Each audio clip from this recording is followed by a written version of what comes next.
Do you and your spouse have a blended family? Do you have children by a prior marriage, or does your spouse have children by a prior marriage?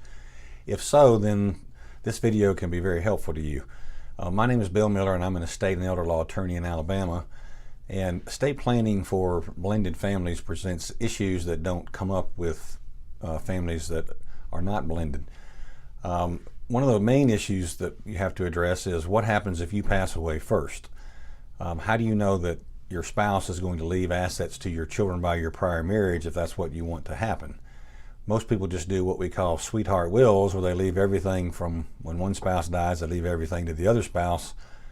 But again, how do you know if you die first that your spouse is going to give anything to your children by your prior marriage?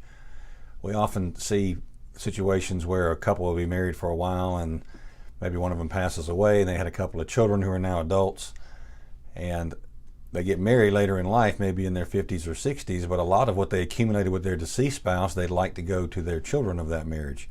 So there are ways to set up your estate plan to ensure that your children by your first marriage do get some type of inheritance, but you can't do it with a typical sweetheart will. The other issues that come up are that you may still have your first spouse named as your power of attorney or as your medical power of attorney. Sometimes you may have your spouse named on your beneficiary designations or your former spouse. And so you want to take a look at all those and make sure that your plan reflects the fact that you have a blended family.